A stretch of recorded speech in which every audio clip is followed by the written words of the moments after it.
encontramos que otros ubican el nacimiento de la iglesia en el momento de Pentecostés. No se ponen de acuerdo los teólogos, pero al fin y al cabo, una cosa sucedió apenas 50 días antes, como Pentecostés se celebraba 50 días después de la Pascua. Así que el tiempo es muy reducido.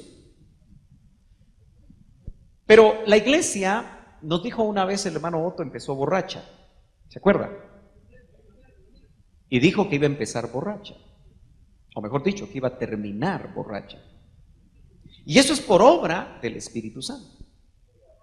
Entonces, al enemigo le interesa, a los teólogos les interesa, a muchos ministros que han descuidado el enseñar sobre la función del Espíritu Santo, porque hay cosas que hay que repetir. Pedro no se arrepentía ni se sentía mal de repetir las mismas cosas, ¿se acuerdan?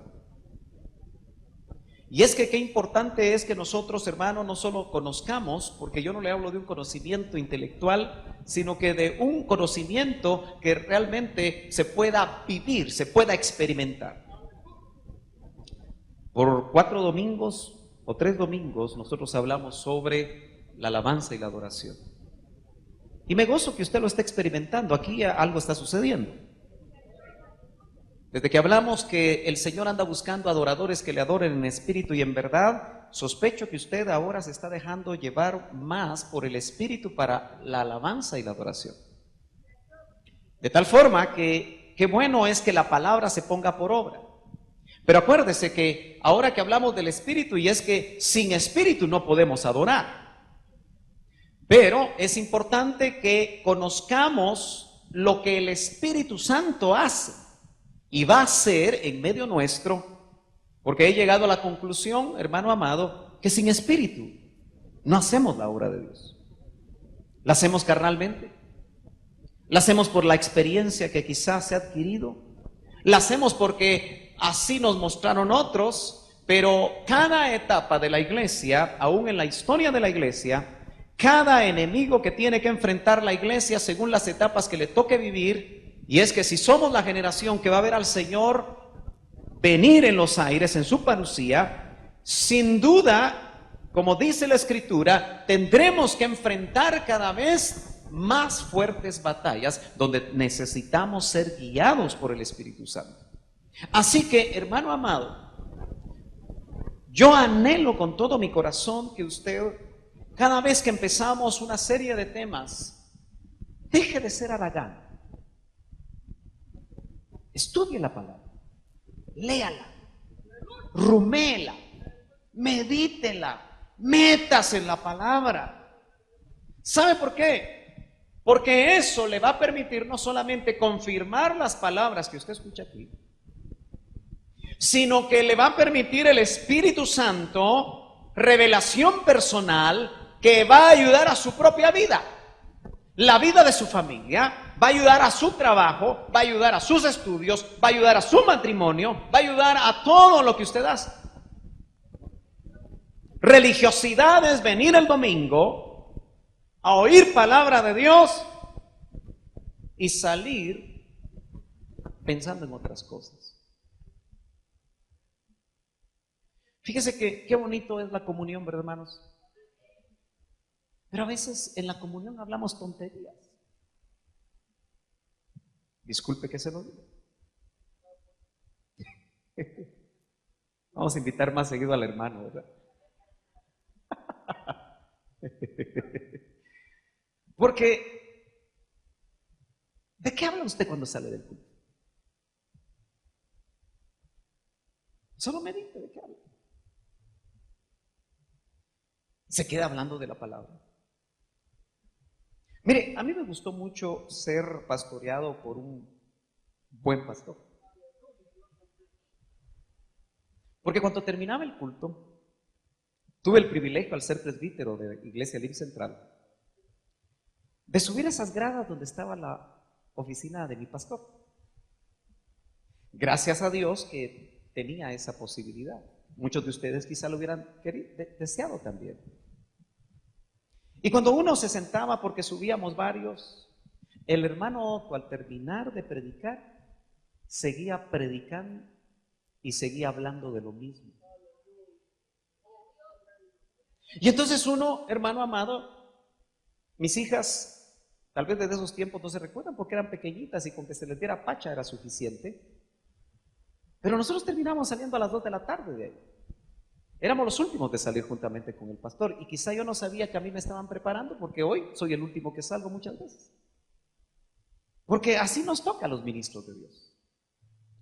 Pero ¿usted de qué habla? Porque, hermano amado, la parábola del sembrador en Mateo 13 dice que hay 4 terrenos. Y el terreno endurecido es un terreno en el cual cuando la palabra, la semilla de la palabra cae, por estar endurecido, dice que las aves del cielo se llevan la palabra antes de que penetre. Y me temo que si usted trae corazón endurecido, y en el momento que usted sale o se va a pasear o se va al cine o se va a ver tele o se va a ver fútbol o se va a hacer lo que usted y yo muchas veces hacemos, la palabra se la comieron las aves, que son espíritus. Y quizás sea eso lo que hace que muchos de nosotros, hermano amado, batallemos tanto. Yo sé que muchos creen que yo regaño. No, hermano, yo no estoy regañando. A mí no me pusieron en un púlpito para regañar gente. A mí me pusieron en un púlpito para dar la palabra. Y que la palabra, si penetra profundamente y hiere, es porque es espada.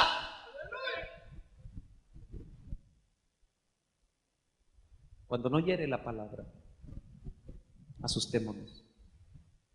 Pedro, el primer mensaje ungido que predicó, hermano, después de Pentecostés, dice que literalmente en el original, que la gran multitud de 3,000 personas que estaban escuchando ahí, o quizá era más porque solo 3,000 se convirtieron, dice, heridos en la conciencia. Dijeron, ¿qué haremos? Si usted no sale herido en la conciencia, si yo no salgo herido en la conciencia, asustémonos, porque no valió la pena la palabra. Claro, es cierto, a veces podemos nosotros humanamente herir, pero usted tiene que aprender a discernir en el espíritu, hermano. Cuando la palabra está hiriendo duramente, está penetrando porque quiere hacer algo en su vida y en la mía. Si el Señor ya viene, ¿cómo debe ser la palabra antes de que Él venga? ¿Cómo?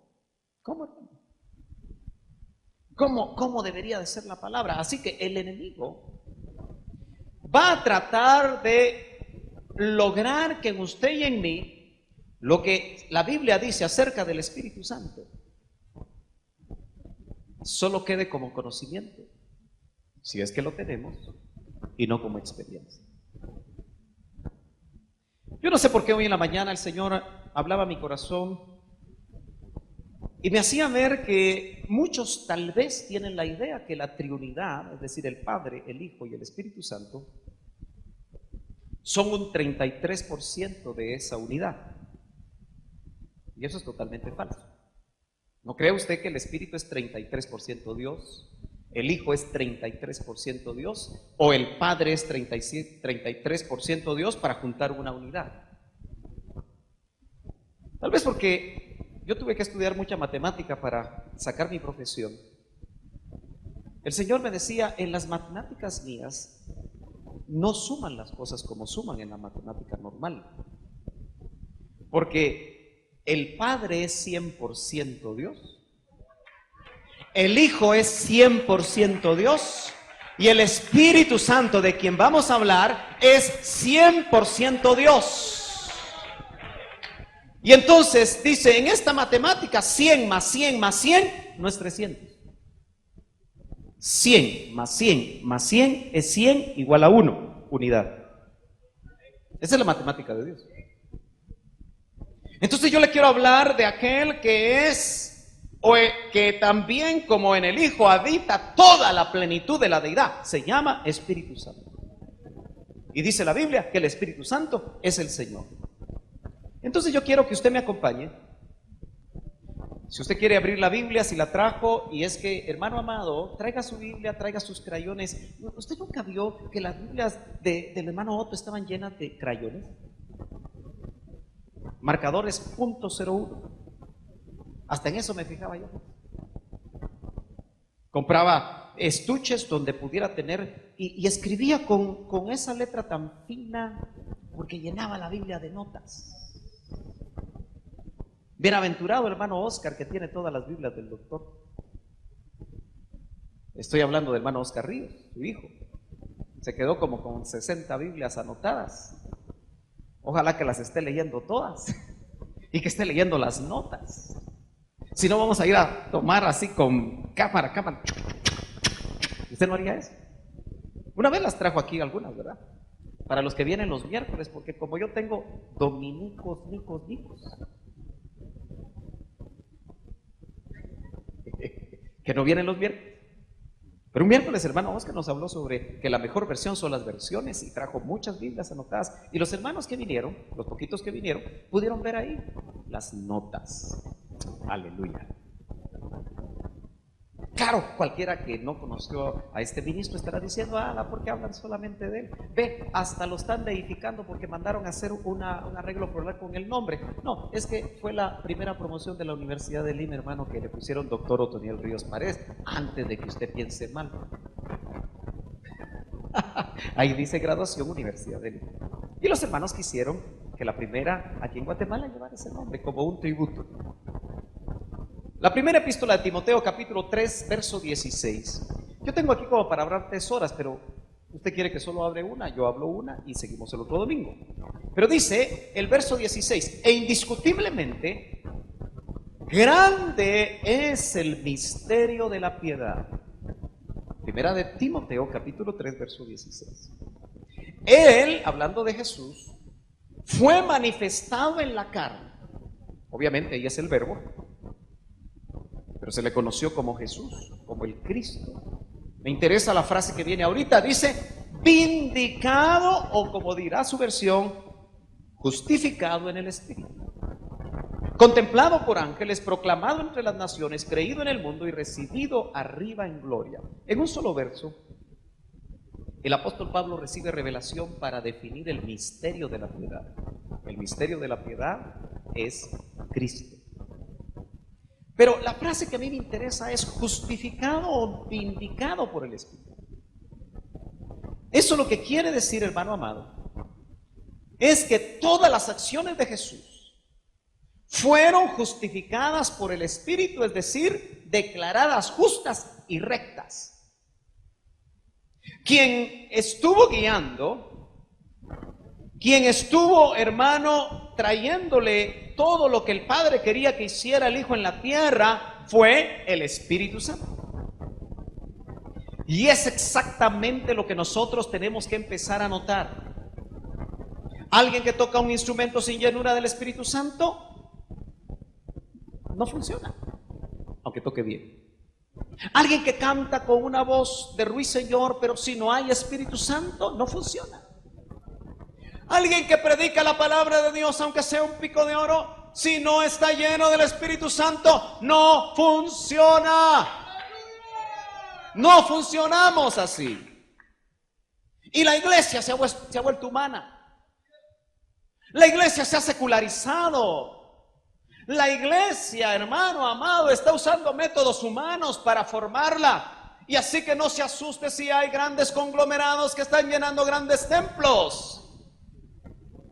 Si solamente es el resultado del método humano.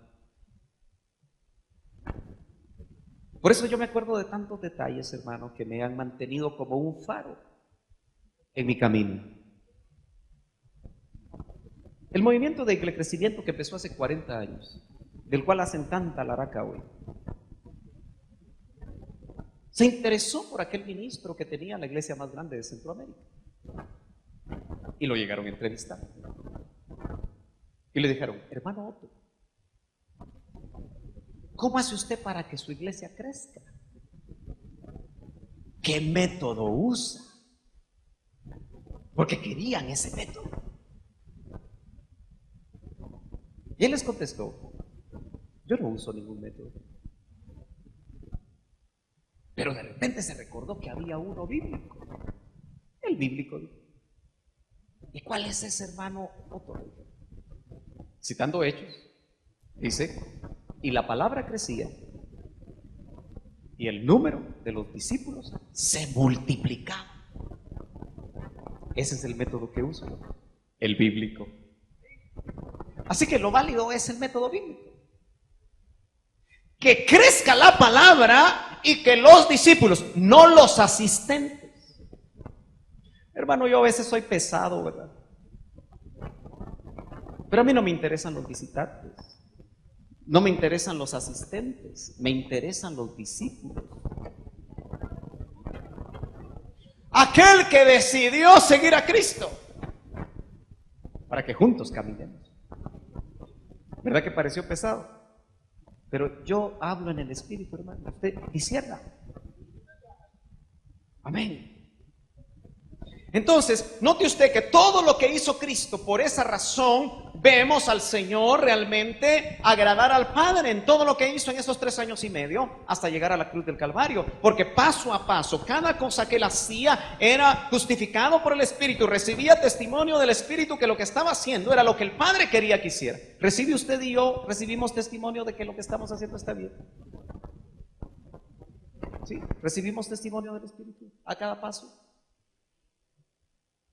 Yo recibo testimonio del Espíritu que a veces no hago bien las cosas. ¿Usted no? ¿Tan perfecto es, hermano? ¿También se maneja usted en la guianza del Espíritu? ¿Que todo lo que usted hace recibe testimonio que lo hizo bien? No, seamos sinceros. No, hermano. A veces nos encienden la luz amarilla. Cuidado, cuidado, cuidado, cuidado. No la luz amarilla del semáforo. Pero es precaución. Entonces, hermano, si Pablo en un solo verso resume el ministerio de Cristo, donde el Espíritu Santo nunca lo dejó, ¿no cree usted que nosotros que estamos queriendo ser como Él, ¿por cuántos quieren ser como el Señor? ¿Sí, seguro? ¿No importa el pago? ¿No importa el precio? ¿No importa lo que usted tenga que pagar para ser como Él? ¿Seguro? Hermano, vamos a vivir tiempos en los que nos van a demandar y van a venir pruebas donde vamos a tener que definir de qué lado estamos. Amén. Yo a veces predico como enojado, ¿verdad? Pero se lo digo para que usted me vaya conociendo. No estoy enojado. En todo caso, hermano, hay algo que me corroe por dentro. Hay algo que me quema. Hay algo que quiero sacar, hay algo que le quiero trasladar y que le quiero, hermano, exponer, no imponer, para que usted lo considere por espíritu. Dice Mateo capítulo 1 y verso 18, porque vamos a ver, hermano, algunos versos que nos van a indicar de qué manera el Espíritu Santo estuvo con el Señor, como dice capítulo 1 de Mateo, verso 18, desde el principio que Él vino a la tierra. Dice, y el nacimiento de Jesucristo fue como sigue. Estando su madre María desposada con José, antes de que se consumara el matrimonio, se halló que había concebido por obra del Espíritu Santo. Nota usted que desde el mero inicio, porque hermano amado, el nacimiento natural siempre nos va a hablar a nosotros del nacimiento espiritual. Pero el nacimiento de Cristo, que fue sobrenatural, tiene que ver y nos tiene que mostrar el nacimiento natural y nos tiene que llevar a hacer algunas preguntas. Por ejemplo, si fue concebido por el Espíritu Santo, así dice. ¿Y quién concibe? Humanamente hablando, ¿quién concibe? ¿El hombre o la mujer? El hombre engendra y la mujer concibe. Entonces, entiéndase bien, en cierta manera el Espíritu Santo hizo la función de matriz. Porque ¿dónde se concibe?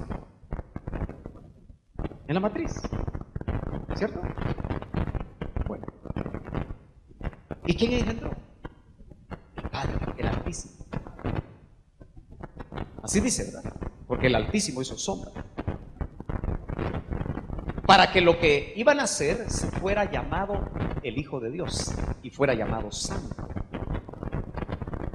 Entonces note usted que cuando dice se halló que había concebido por obra del Espíritu Santo, desde la misma encarnación, de ese momento donde se concibe por espíritu. Y ojo, ya se puso a pensar que los espíritus pueden concebir. ¡Ey! Atiéndame. Los espíritus, si son espíritus, no tienen cuerpo. ¿Estamos de acuerdo? ¿Sí? ¿No nos hemos salido de la doctrina? Estoy haciendo una pregunta. Los espíritus no tienen cuerpo. Así que el Espíritu, el Altísimo, sin cuerpo, engendró para producir algo en el mundo material. Y el Espíritu Santo también es espíritu. Así que como espíritus no se miran a menos que se manifiesten. ¿Me está siguiendo, hermano? Por eso es que del lado del enemigo, del lado de las tinieblas, hay espíritus que engendran en mujeres. Pero no nos metamos a eso, porque el diablo siempre imita. Hay mujeres que tienen relaciones con espíritus y hombres que tienen relaciones con espíritus. Ay, qué raro eso. Bueno, mejor volvamos a esto. Por lo cual tenemos que ser cuidadosos, porque hermano, esas visitaciones, así como las visitaciones de Dios van a ser tremendas en estos días, las del enemigo también. El doctor decía, Dios vivo, diablo vivo. Amén. Una cosa importante entonces es ver ahora en Lucas capítulo 3, 22. Ya vimos que el Espíritu estuvo desde el momento de la concepción. Lo que le quiero probar con la Biblia es que nunca lo dejó. Y vamos a tener que hacer una comparación con nuestra propia vida espiritual y nuestro propio engendramiento espiritual. Porque hermano amado, yo le tengo que volver a decir, si usted no tiene testimonio del Espíritu Santo que usted es un hijo de Dios, no lo es. Porque el Espíritu da testimonio a su espíritu que usted es hijo de Dios. Solo así puede uno estar seguro, hermano. De lo contrario, uno puede pasarse la vida asistiendo a un templo y no haber nacido de lo alto, no haber sido engendrado de lo alto, así como fue concebido en el Señor. Ahora, oiga, capítulo 3, verso 22 dice, y el Espíritu Santo descendió, después de 30 años, descendió sobre él en forma corporal como una paloma. No dice que era una paloma. ¿Cómo? Usted sabe que todos de alguna manera dibujamos una palomita, se hacen logotipos estereotipados del Espíritu Santo, porque todos entendemos que era una paloma. Pero ahí dice que descendió sobre él corporalmente como una paloma. Así que no podemos asegurar que el Espíritu Santo ahí descendió como palomita, sino como desciende en una paloma. ¿Usted ha visto cómo desciende una paloma? No sé si me está siguiendo. Ahora, note que el Señor, siendo el Hijo de Dios, no osó empezar su ministerio en la tierra con todo lo que ya sabía, porque Él sabía de Dios. Él se tuvo que descubrir a sí mismo quién era. Porque no me va a decir usted que a los 2 años él ya sabía que era el Hijo de Dios. Por eso, el papel de las mujeres, como fue el papel de María, fue engendrar a Jesús. Porque María, desde el principio, desde que fue visitada por el ángel Gabriel, dice la Escritura que ella guardaba en su corazón todo lo que le revelaron acerca de Jesús. Y así lo hizo en todo su recorrido. Así que ¿quién cree usted que llevó a Jesús a decirle quién era? A hablarle. Jesús no estaba consciente de esos sabios que venían del oriente. Jesús no sabía que una estrella había seguido y había guiado a los magos, que mejor dicho, ellos habían seguido esa estrella. Y todo aquello que se dio. A María los pastores corriendo le fueron a contar que en las vigilias de la noche se abrieron los cielos y los ángeles cantaban: Hosana a Dios en las alturas. ¿Se acuerda? Y paz a los hombres de buena voluntad. Todo eso Jesús lo fue viendo. Se dice que las mujeres hebreas enseñaban a leer a través de la Torá. No eran escuelas seculares, mundanas y con conceptos alejados de Dios como ahora mandamos a nuestros hijos, sino que realmente en casa iban aprendiendo a leer, y cuando Jesús aprendió a leer, se descubrió en la Biblia, que en ese tiempo había, que era el Antiguo Testamento. Por eso después le dijo a los discípulos que la ley, los profetas y los salmos daban testimonio de él, porque él se había descubierto en la Biblia como hijo de Dios. Pero note usted que con ese conocimiento que él tenía, porque a los 12 años le dijo a los grandes maestros en el templo: en los negocios de mi papá me es menester estar. Así que sabía quién era su papá a los 12 años. Hoy los patojos a los 12 años no saben ni cómo se llaman.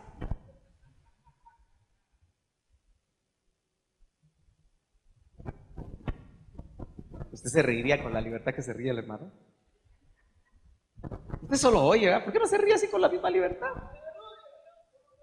Es que como que usted no tuviera espíritu. Dice que donde está el espíritu hay libertad. Puede más nuestra costumbre chapina, ¿verdad? Todos tibios. ¿Y usted quién es? Yo soy no sé quién. Hermano, si no nos gozamos de la palabra de Dios, ¿de qué nos vamos a gozar, hermano? Si es revelación del Señor para nuestras vidas, aleluya. Y óigame, estamos viendo la función del Espíritu Santo en la vida y ministerio del Señor para poder aplicarlo a nuestra propia vida. Dice: y vino una voz del cielo que decía: tú eres mi Hijo amado, en ti me he complacido. La obra del Espíritu Santo define tu identidad. ¿Quién eres tú?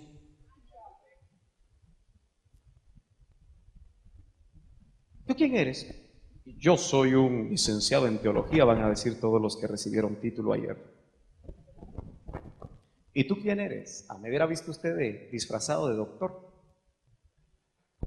Hasta grande me quedaba la toga. No, yo no soy eso. Yo soy un hijo de Dios. Esa es mi identidad, hermano. No ser ingeniero, no ser esto y lo otro, eso se queda en la tierra, hermano. Pero note usted que es el Espíritu Santo, porque descendió sobre él e inmediatamente el cielo se le abrió al Señor y lo reconocieron como el que había que oír. Dicho sea de paso, si tú predicas palabra de Dios, deberías de tener el testimonio de quién eres. Y que también el Espíritu diga: este es mi Hijo amado. A él oír. No se oye a cualquiera, porque si oímos a cualquiera nos vamos a complicar. ¿Nota usted cómo el Señor, aunque en esos 30 años no vemos, porque no está escrito, que el Espíritu justificó las obras de Jesús? Él a los 30 años llegó a la estatura del varón perfecto, que es el modelo. El doctor le llamaba eso el ministerio oculto de Jesús, porque fue oculto. pero dio estatura de varón perfecto. Después daría la estatura del Cristo total. ¿Y qué sospecho que la estatura del Cristo total es en la cruz del Calvario? Por eso nosotros no damos estatura, hermano, porque no queremos ir a la cruz. Por eso el Señor le dijo a sus discípulos: el que no tome su cruz cada día y me sigue, no es digno de mí. Y leyendo ese pasaje en una ocasión el Señor me dijo: ¿ya te diste cuenta que a quién le dan una cruz para no ser crucificado en ella? Y me quedé quieto. ¿Usted ya se puso a pensar que la cruz que usted tiene que llevar cada día, ahí lo van a crucificar? Ay, hermano Sergio, ¿y no ya murió Cristo por nosotros? Sí. Pero es que en esa cruz te van a matar el yo, que es necesario para consagrarse, que es necesario, hermano, para poder realmente dar estatura. Si el que nos hace y nos complica es el yo. ¿Se ha dado cuenta que nosotros los humanos somos yoyistas? Jugamos yo-yo. Yo aquí, yo allá, yo por aquí y yo por allá. Yoyistas. Por ahí hay un payaso cristiano que se llama Yoyito. No sé si juega yoyo. Bueno, para mantenerlo a usted despierto, algo hay que hacer, ¿verdad? Gloria a Dios. No empecemos un ministerio sin estar lleno del Espíritu Santo. Dice Juan capítulo 1 verso 32, Evangelio de Juan. Juan dio testimonio, hablando de Juan el Bautista, diciendo: he visto al Espíritu. Mire qué privilegio el de Juan,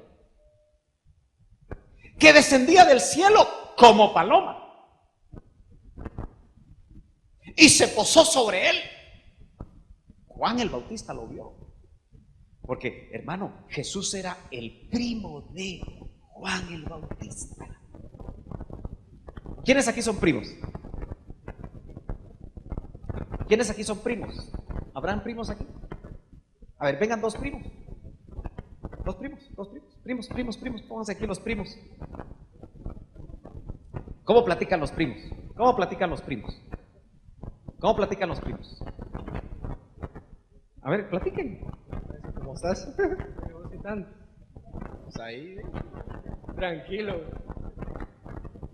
Tienen confianza, gracias. ¿Qué onda ese? Dice. ¿Y eso qué es? Traducción, por favor. Nuevo vocablo. Bueno, ok. ¿Usted cree que Juan el Bautista y Jesús de chiquitos se conocían? Sí, es obvio. Donde vivían era un lugar pequeño, aunque acuérdese usted que Jesús tuvo que salir para Egipto. Así que probablemente en algunas ocasiones no se miraron mucho. Y luego se fue a Nazaret, por eso le dijeron el Nazareno. Y no vemos mucha información acerca de dónde creció Juan el Bautista. Lo cierto es que eran primos. ¿Se acuerda que Juan el Bautista en el vientre saltó? ¿Usted se imagina un feto lleno del Espíritu en el vientre de su mamá? ¿Eso es posible, sí o no? ¿O solamente pasó en esa ocasión? No, hermano. Por eso el misterio de las mujeres embarazadas, hermano. Qué triste que tengan tan poco conocimiento los esposos. Porque yo me enojo con los esposos. ¿Sí?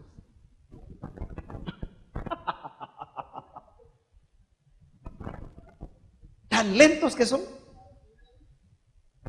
Mejor dicho, tan lentos que somos. Porque no crecemos en la sabiduría de Dios. Porque es la cabeza, el sacerdote de casa, el que debe estar ministrando ese vientre, aunque no se note, y bendiciendo y profetizando sobre ese feto. No me gusta la palabra feto, pero así dicen los médicos, ¿verdad? Sobre ese nuevo ser. Porque los padres son profetas y los padres tienen autoridad.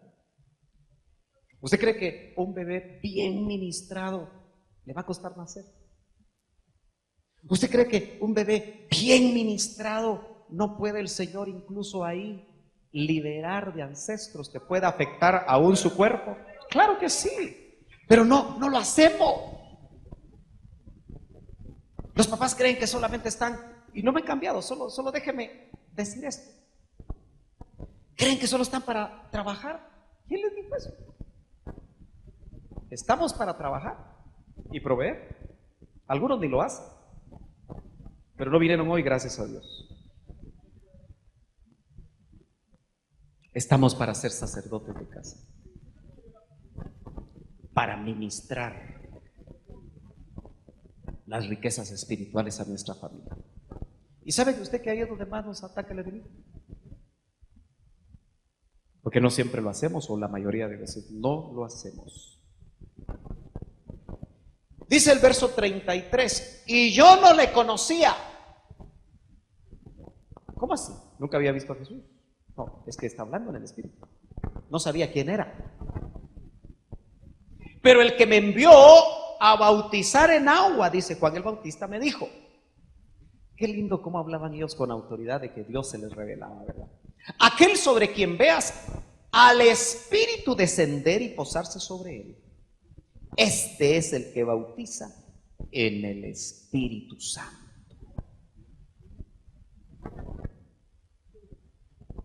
Usted se da cuenta que Juan vio y oyó la voz. Y cuando se lo llevaron a la cárcel, porque cuando nos llevan a la cárcel, se nos olvida el propósito de Dios para nuestras vidas. Y hay muchas cárceles. Hay cárceles sin barrotes. Y se le ocurre a Juanito mandar a sus discípulos y decirle al Señor: ¿eres tú o esperamos otro? Lo dejaron sin la pensadora, ¿verdad? Porque Juan dejó de creer, dejó de recordar las experiencias, vio y oyó y todavía pregunta.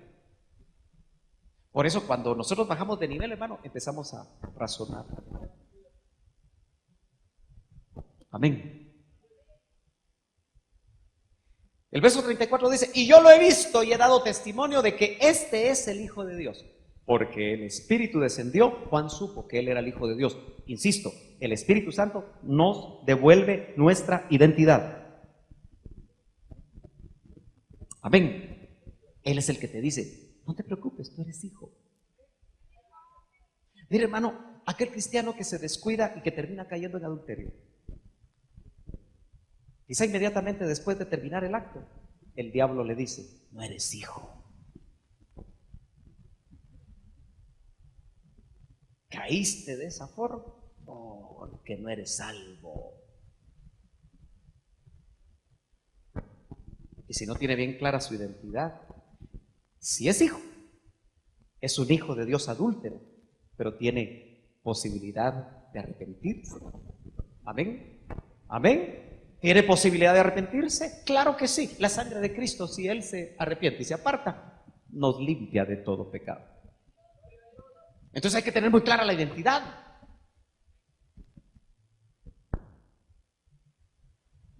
Hay gente que me ha dicho: hermano, yo no soy hijo porque hice esto, esto, esto y esto y esto. Está basado en un concepto de que la salvación es por obras. La salvación es por fe. Y el que murió en la cruz del Calvario, hermano amado, murió por todos los pecados. ¡Aleluya! Si le quiere dar fuerte el aplauso al Señor, déselo, hermano, con libertad.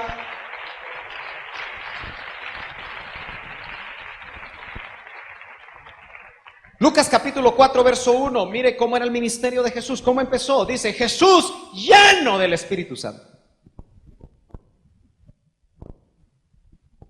¿Cuántos aquí estamos llenos? Ojalá, hermano. 2 o 3 se animaron a levantar la mano.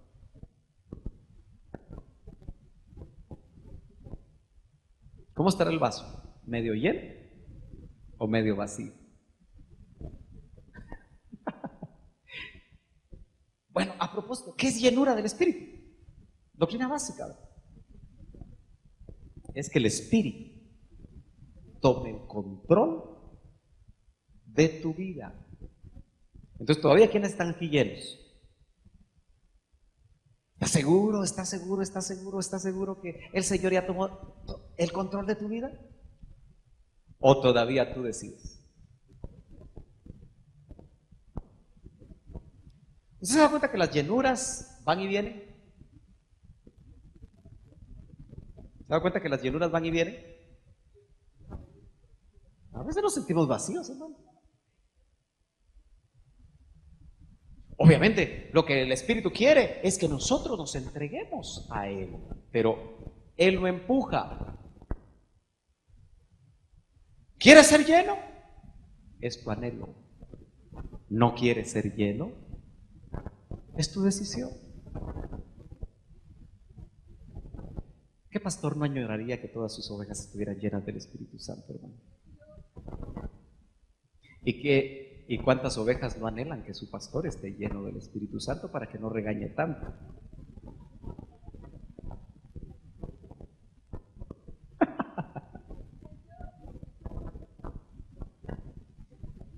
Lleno del Espíritu Santo, volvió del Jordán, donde fue bautizado. Porque ¿dónde lo llenaron? En el Jordán. Y fue llevado por el Espíritu al desierto. ¿Quién llevó a Jesús a la tentación? ¿El diablo? ¿Quién lo llevó? ¿Quién te puede llevar al desierto a ti? Y el Espíritu es Dios.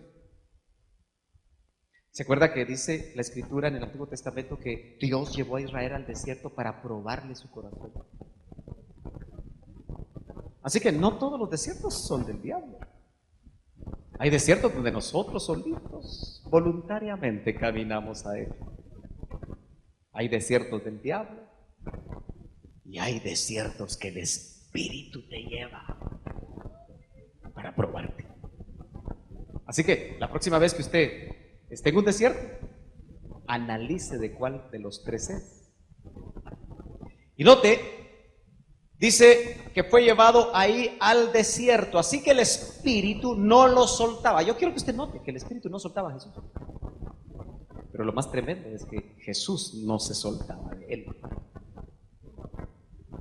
Eso indica, hermanos, que nosotros necesitamos conocer cómo funciona el Espíritu Santo, cómo actúa el Espíritu Santo, pero más especialmente experimentar las llenuras del Espíritu Santo. ¿Usted percibe llenura del Espíritu Santo? Los que predicamos, hermano, a veces sentimos un fuego aquí mismo en el viento. Aquí. Fuego. Y no es gastritis. Y sabemos que esa es una llenura. Y se siente rico. A veces uno va en el carro, hermano, y hay una visitación, uno se pone a llorar y sabe que es una llenura. O estás en tus devocionales, que me imagino que los haces.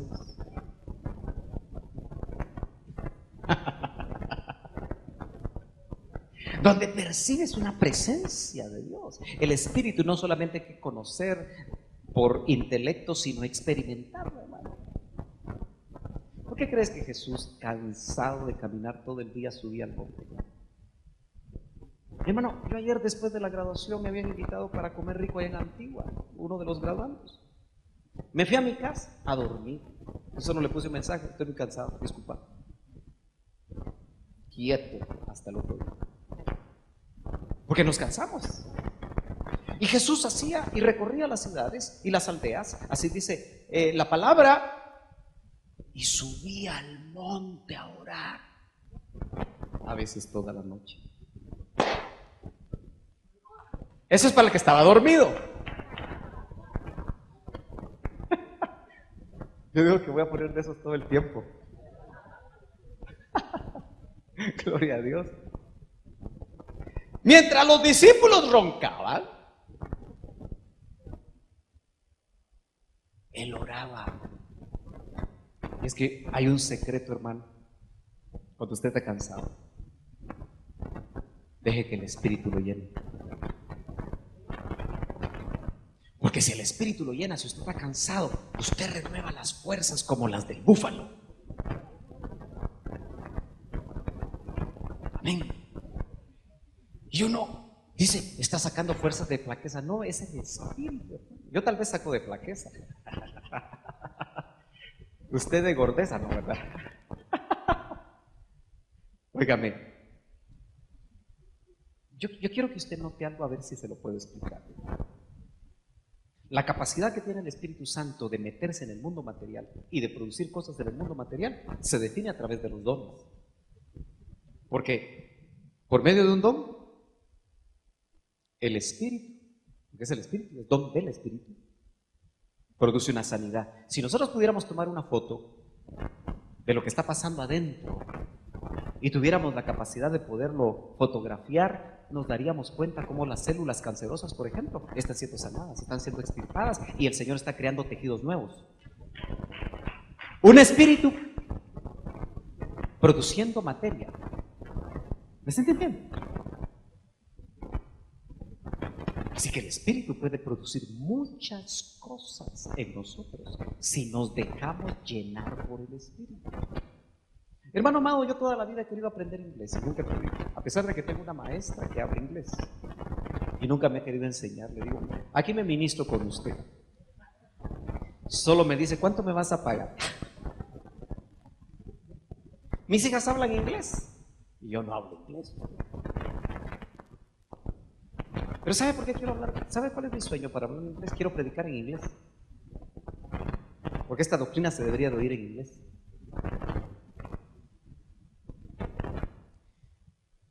Pero como a veces hay envidia santa, yo oí un ministro que dice que llegó y no sabía ni pizca de inglés. Y llegó a visitar a otro ministro que estaba hablando en inglés. Y él no entendió ni papá. Y le dijo, Señor, yo la próxima vez que venga a este lugar, yo quiero entender inglés, Señor. Y él dice, él cuenta, y yo quiero creer eso, que la próxima vez que llegó sin haber estudiado, entendió todo el mensaje en inglés y aprendió inglés. ¿Usted cree que eso es posible en esos tiempos? Hay misioneros que van a lugares lejanos donde no conocen la lengua y el Espíritu los hace hablar en esa lengua, hermano, porque el Espíritu es maravilloso. Lucas 10:21 dice, en aquella misma hora, mire cómo el Espíritu caminaba con él, estaba dentro de él, estaba sobre él. Él se regocijó mucho en el Espíritu Santo. Yo todavía, hermano, no he logrado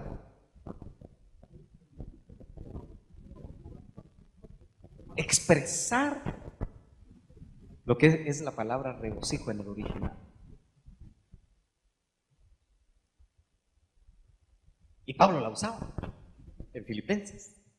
Regocijaos en el Señor. Otra vez os digo, regocijaos.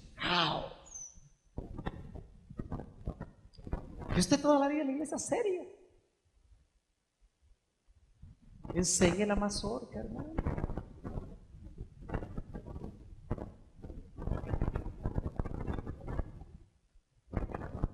Yo me pongo a pensar, si aquí hubiera cámara escondida y los inconversos dijeran, bueno, yo quiero ver cómo es una iglesia evangélica, y tuvieran acceso, y sin que usted se diera cuenta, las cámaras escondidas chequearan y hicieran close-up a usted, ¿qué dirían? Ay, como ese viejo bravo que está ahí. Para ser cristiano como ese viejo bravo que está ahí, mejor pongo el dedo por aquí, no va a hacer que alguien... Ay, no, usted. Porque mire, en la tele cuando están los estadios llenos de gente, ¿cómo está la gente? ¿Bien brava? Solo si va perdiendo el equipo. Pero ¿cómo está la gente? ¿Usted ha visto cómo los enfocan? ¡Felices están ustedes! Yo quisiera capturar eso cuando usted va al estadio o cuando usted va ahí donde usted va Yo quisiera capturar eso y ponérselo así, como máscara. Yo me sentiría saber cómo, hermano. Aleluya.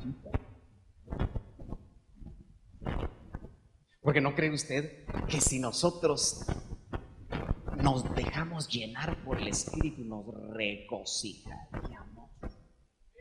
Y es que la palabra, hermano, es como para pararse encima de una silla y...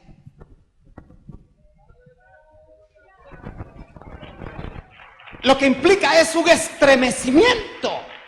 Y él dice, se regocijó mucho En el Espíritu Santo.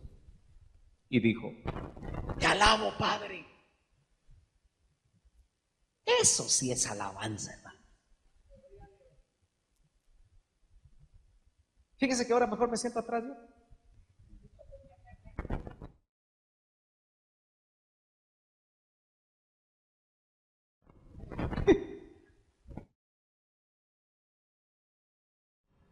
Para no ver.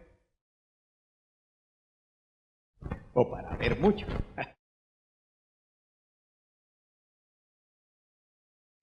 Te alabo, Señor del cielo y de la tierra.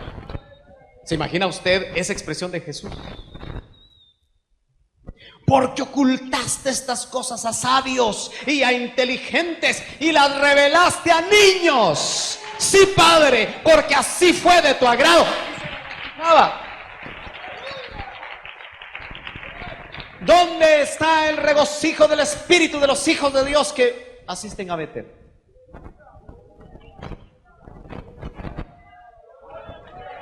¿Qué es lo que te regocija a ti? ¿Qué es lo que te hace proclamar algo que el Espíritu Santo pone en tu vida? ¿Qué es?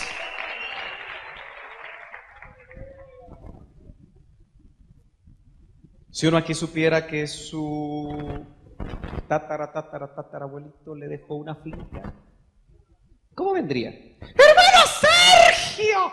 ¡Mire! Hasta así gritaría. Yo me asustaría, hermano. ¿Y qué le pasó, hermano? Me dejaron una finca de 4 cuerdas. Sí, porque ahora sí le llaman, ¿verdad? Por eso hoy a los discipulados de 4 pelones les llaman iglesias. Porque los apóstoles de este tiempo, ya me hizo usted criticar. Los apóstoles de este tiempo necesitan su corona apostólica. Entonces tienen 800 iglesias. Solo que la mitad de ellas son discipulados de 5 miembros. Pero hay que ponerle iglesias. Bueno, dejo de criticar y regreso al texto. Hermano amado, mira cómo el Espíritu producía regocijo. Ya voy a terminar. Ya me pusieron la roja. Lucas 11:13. Mire la enseñanza de Jesús sobre el Espíritu Santo. Eso es muy importante. Y como le digo, terminamos el otro domingo. Pues si vosotros, siendo malos, sabéis dar buenas dádivas a vuestros hijos, ¿cuánto más vuestro Padre Celestial dará el Espíritu Santo a los que se lo pidan? Tenemos que meter en contexto esto. No había venido el Espíritu Santo. No había sido Pentecostés. Jesús le está hablando a sus discípulos. Pero era inminente que cuando Él se fuera, porque así empezamos, ¿verdad? Les conviene que yo me vaya. Enviaré al otro Paracleto, Consolador.